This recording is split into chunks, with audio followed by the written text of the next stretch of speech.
Hello dear friends. So today we are discussing Boerhaave syndrome. So it is named after a Dutch professor of medicine Herman Boerhaave, and the case was a Dutch admiral Baron Jan von Wassenaar who died because of this condition.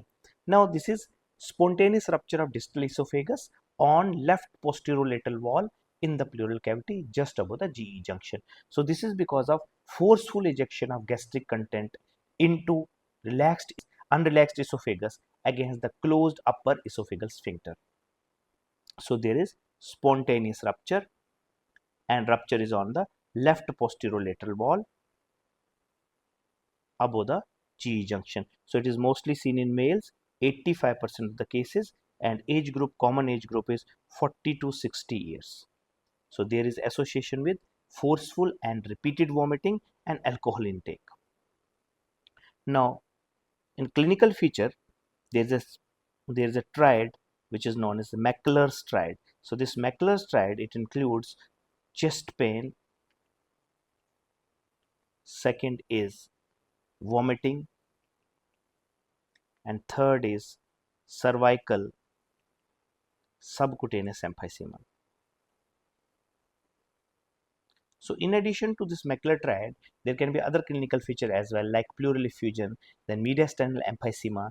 There can be fever because of sepsis due to contamination or because of inflammation, and there can be epigastric pain which can be radiating to back or shoulder if there is perforation. Now on auscultation, you can find crunchy sound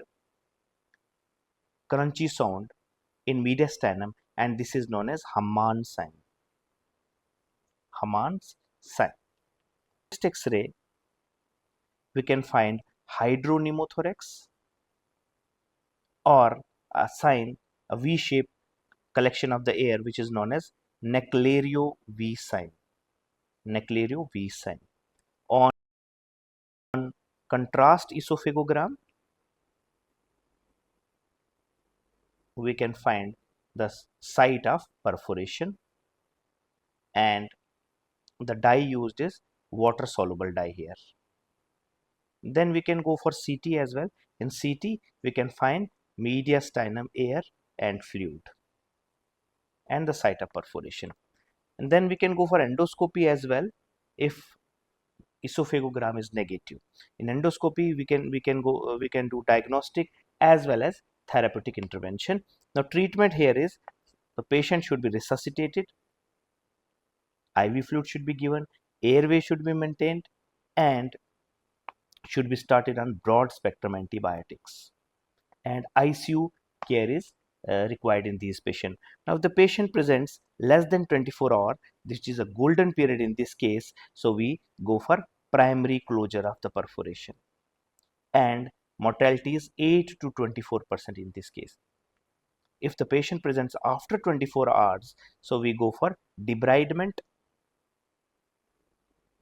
then esophageal diversion, resection, esophagostomy, wide drainage, and feeding jejunostomy, and the mortality in this case is more than 50%.